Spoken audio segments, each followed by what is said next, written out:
오늘은 양력으로 2026년 3월 11일이고요. 음력으로는 2026년 1월 23일입니다. 오늘 명시에 병오년 신묘월 갑신일이 되겠고 일지는 갑신이 되겠습니다. 자, 다시 오늘의 명식을 살펴보도록 하겠습니다. 제일 중요한 것 일간, 갑목일간이 되겠고요. 갑목일간이 태어난 월령, 묘월이 되겠습니다. 항상 일간과 월령과의 관계를 잘 살펴보시는 것이 중요하고요. 자, 오늘 일간, 갑목이라고 하는 것은 양의 기운을 가지고 있는 양목이 되겠고요.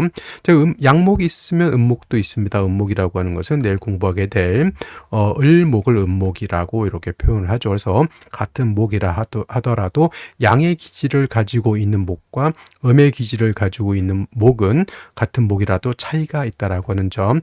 양목인 갑목은 대립목으로 표현을 많이 하고요.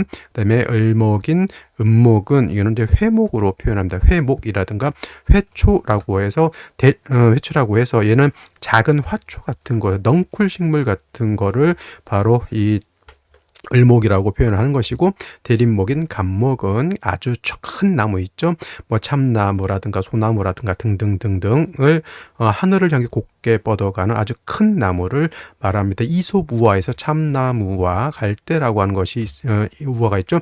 여기서 비유를 하면 이제 참나무는 갑목이 되는 것이고 갈대는 을목이 된다, 이렇게 보시면 되겠습니다.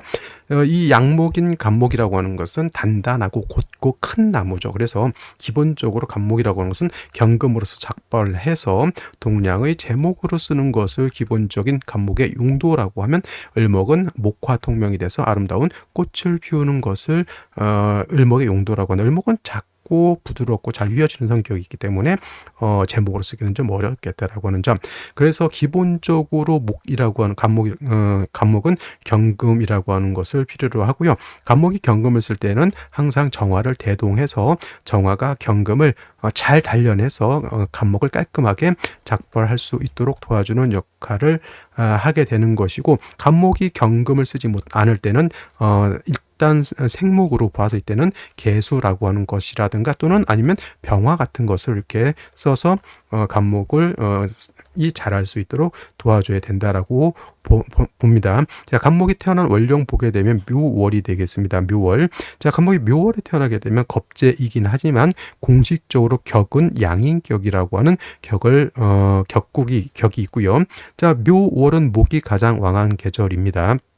묘월은 목의 제왕지가 되는 것이니 12달 중에서 인월과 더불어 묘월이 가장 목이 왕한 계절이죠. 그래서 갑목이 묘월에 태어나게 되면 당연히 신왕한 사주국세가 되는 것인데 그러면 당연히 경금을 써야 된다라고 우리가 표현을 했지만은, 묘월의 목은 성목이라기보다는 생목으로 봐서 자라나는 나무로 이렇게 보게 됩니다. 그래서 말씀드렸던 것처럼 병화로서 따뜻하게 해주고 개수로서 갑목의 뿌리를 배양하는 것을 좋아한다. 그리고 목화통명이 되는 것을 봤을 때, 목화통명 인월에는 대체적으로 목화통명은 병화에 있고요. 묘월에는 정화를 보는 것을 진정한 목화통명이다라고 봅니다. 그래서 묘월의 갑목은 정화를 봐도 상관은 없습니다. 그리고 병화를 봐도 상관은 없고, 일단 화를 있느냐 없느냐가 이제 이것이 중요한 것이고, 그 다음에 화만 있어서는 안 되고 반드시 수가 있어서 갑목의 뿌리도 배양해 줄 필요가 있다, 이렇게 볼 수가 있는데, 다행스럽게 연지를 보게 되면 오화를 얻었습니다. 상관이 되겠죠. 상관. 근데 이 상관 5의 뿌리를 두고 병화가 천간에 투출되어 있으니 묘월의 갑목이 뭘 이루었다?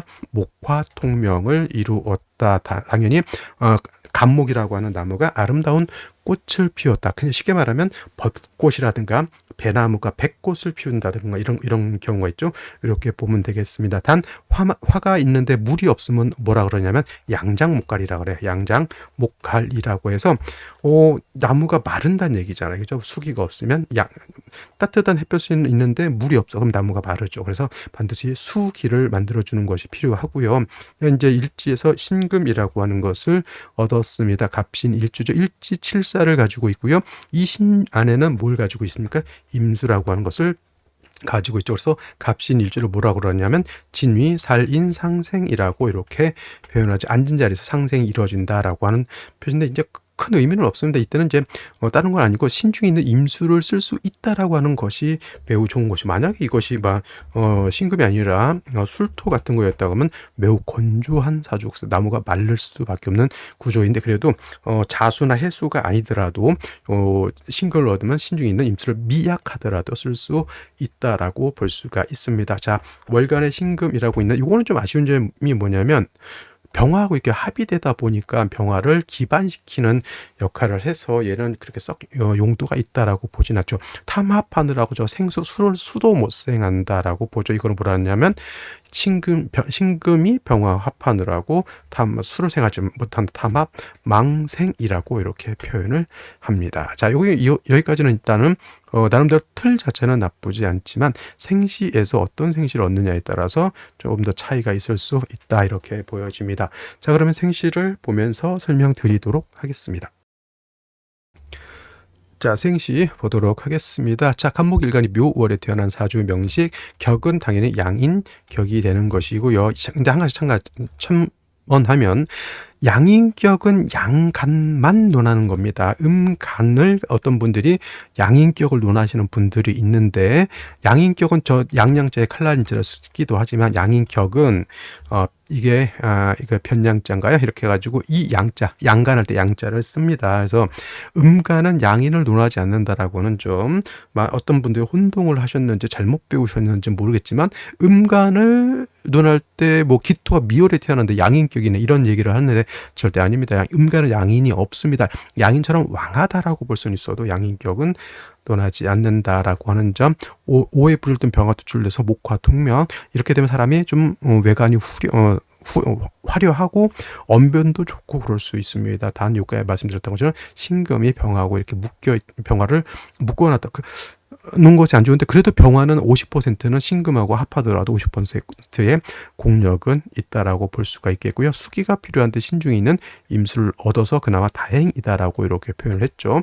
자, 갑자시 이렇게 되게 되면은 신자 합이 됩니다. 그러면 이거 수기가 좀 많아지는 것으로 볼 수가 있겠죠. 이런 경우에는 이제 목화운으로 가는 것도 제가 봤을 때는 나쁘지 않은데, 이렇게 금순으로 가게 되면 한기가 좀 많이 발생한다. 한 가지 무자대운 때는 신자합하느라고 좌우충은 되지 않는 장점이 없잖아 있다라고 점. 이거는 제가 볼 때는 수가 좀 자수까지 얻어서 좀 많은 것 같고요. 을축시 같은 경우에는 이제 축중 개수까지 있기 때문에 이 정도면은 뭐 수가 부족한 문제는 없을 것이다, 이렇게 보여집니다. 자, 병인시 같은 경우에는 이거는 인신상충이 되니까 오늘 중에서는 절대 선택해서는 안 되는 생시가 될 것이고요. 정묘시 같은 경우에는 이렇게 묘목을 얻어서 간목이 여기 뿌리를 또 도저 양인이 두 개가 있습니다. 그래도 화가 천간에 있기 때문에 양인이 뭐 도가 이런 것보다는 양인의 기운을 바깥으로 발산시킬 수 있다, 이렇게 보여져요. 정묘시 제가 봤을 때는 나쁘지 않은 생시라고 보여지고요. 무진시 같은 경우에는 여기도 이제 습토 하나를 또 가중했죠. 신중에 있는 임수 또 있는 진중에 있는 개수를 충분히 쓸 수가 있겠다. 이건 목화운으로 가도 나쁘지 않아 보이고요.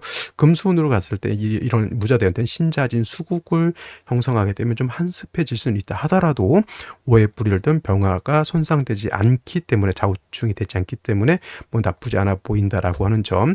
뭐 기사시 같은 경우에 또 이것도 사신 합이 되죠. 그래서 어차피 수의 기운을 얻게 되는 것이니 뭐 크게 나쁠 건 없고요. 경오시 같은 경우에는 먼저 신의 뿌리를 든 경금이 천간에 투출되어 있습니다. 이거 여러분들 이렇게 관살혼잡이다 이렇게 논하시면은 된다 안 된다? 안 된다가 됩니다. 왜냐하면 제가 빨간색 해놨잖아요, 그죠? 얘는 얘하고 합하느라고 얘는 없어진 것과 같다. 이걸 뭐라고 하냐면 합관유살이라고 표현하죠. 정관은 합해서 묶어버렸고 경금만 남겨놨기 때문에 이거는 관사론잡은 되지 않는다. 그러니까 예를 들면은 이런 경우에는 화를 치용하는 것이 좀 더 좋은데 금이 이렇게 있게 되면 참 혼동되죠. 이런 경우에는 오히려 화로서 금을 억제시켜주는 것이 좀 더 좋지 않을까. 용신을 상반되는 용신을 두 개를 쓸 수는 없거든요. 경금으로서 간목을 작벌을 하든지 아니면 화로서 목화통명을 이루든지 이건데, 묘월의 간목은 이치상 관을 쓰기보다는 여기는 이제 신중에 있는 임수를 쓰는 거지 신중에 있는 경금을 쓰는 건 아니니까 이 경금이 투출되어 있으니 이건 차라리 화로서 통제를 시켜주는 것이 필요하겠다. 저는 이렇게 생각되고요. 뭐 이렇게 이론에 따라서는 경금으로서 간목을 작벌하고 뭐 오중에 있는 정으로서 경금을 단련한다. 이렇게 볼 수도 있다라는 점 이제 보기에 따라서 이제 이론을 어떻게 구성하느냐 문제인 것이고요.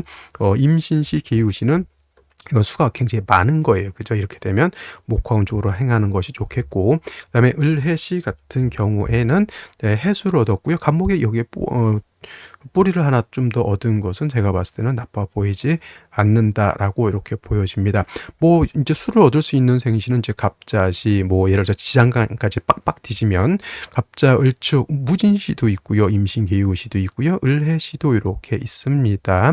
근데 이제 어차피 신중에 있는 임수를 가지고 있기 때문에 이제 어떤 생신을 좀 얻는 것이 좋으냐 이제 이런 걸 살펴본다면 여명은 어차피 이렇게 금수운이거든요. 그러면 여명 같은 경우에는 화를 한 점 더 가져가는 것이 좀 더 필요하죠.